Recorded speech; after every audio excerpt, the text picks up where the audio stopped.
Assalamualaikum warahmatullahi wabarakatuh. Perkenalkan, saya Syahnas Nazira Aisyah, saya dari kelas 10-9. Pada kesempatan kali ini saya akan membahas materi unit 1, yaitu menggali ide pendiri bangsa tentang dasar negara. Pada peringatan pembangunan Jawa Baru pada 1 Maret 1945, Jepang mengumumkan rencananya untuk membentuk Dokuritsu Zunbi Chosakai atau Badan Penyelidik Usaha-Usaha Persiapan Kemerdekaan yang biasa disingkat dengan BPUPK. Dokuritsu Zunbi Chosakai atau BPUPK dibentuk pada tanggal 29 April 1945 bersamaan dengan hari ulang tahun Kaisar Hirohito atas izin Panglima Letnan Jenderal Kumakichi Harada. Di dalam BPUPK terdapat dua badan. Yang pertama, Badan Perundingan atau Badan Persidangan. Yang kedua ada Kantor Tata Usaha atau Sekretariat. Ketua BPUPK adalah KRT Rajiman Wedyo Diningrat, Wakil Ketua BPUPK adalah Ichibanga Seosio dan Raden Panji Suroso. BPUPK melaksanakan 2 kali sidang. Pada sidang yang pertama dilaksanakan pada 29 Mei sampai 1 Juni 1945 membahas tentang dasar negara. Pada sidang yang kedua dilaksanakan pada 10 sampai 17 Juli 1945 yang membahas tentang rancangan Undang-Undang Dasar. Terdapat 3 pokok bahasan dalam sidang BPUPK berkenaan dengan dasar negara, yaitu apakah Indonesia akan dijadikan sebagai negara kesatuan atau negara federal atau negara perserikatan, masalah hubungan agama dan negara, apakah negara akan dijadikan republik atau kerajaan.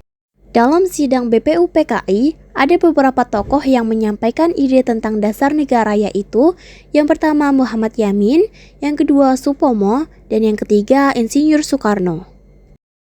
Muhammad Yamin dalam pidatonya menyampaikan peri kebangsaan, peri kemanusiaan, peri ketuhanan, peri kerakyatan, kesejahteraan rakyat. Selain itu, Muhammad Yamin membuat konsep tertulis yang isinya ketuhanan yang Maha Esa, kebangsaan persatuan Indonesia, rasa kemanusiaan yang adil dan beradab, kerakyatan yang dipimpin oleh hikmat kebijaksanaan dalam permusyawaratan perwakilan, keadilan sosial bagi seluruh rakyat Indonesia. Supomo menyampaikan 5 dasar bagi negara merdeka, yaitu persatuan, kekeluargaan, keseimbangan lahir dan batin, musyawarah, keadilan rakyat.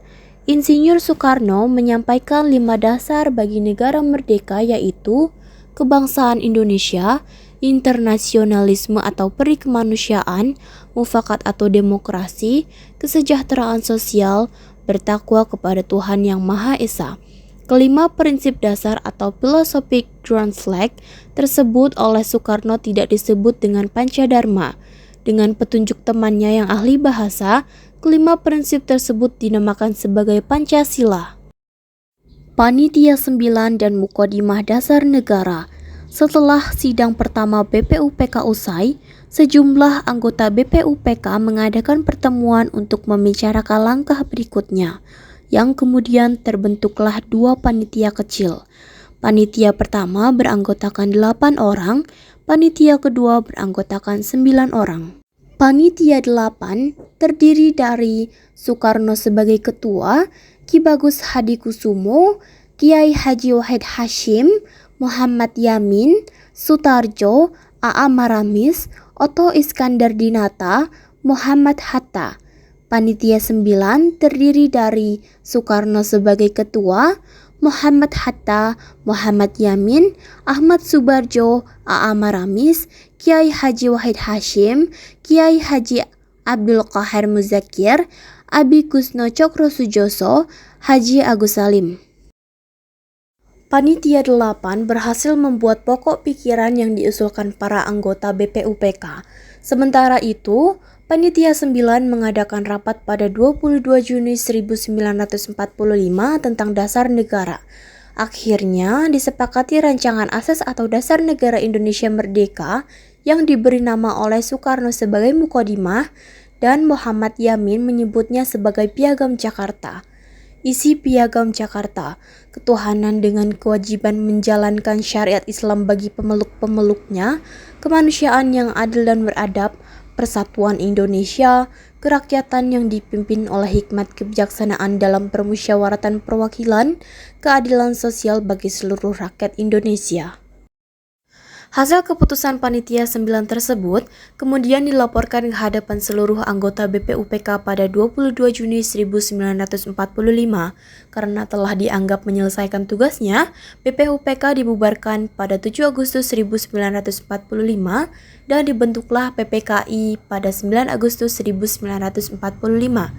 Dalam sidang PPKI pada 18 Agustus 1945, terjadi peristiwa penghapusan 7 kata dalam Piagam Jakarta.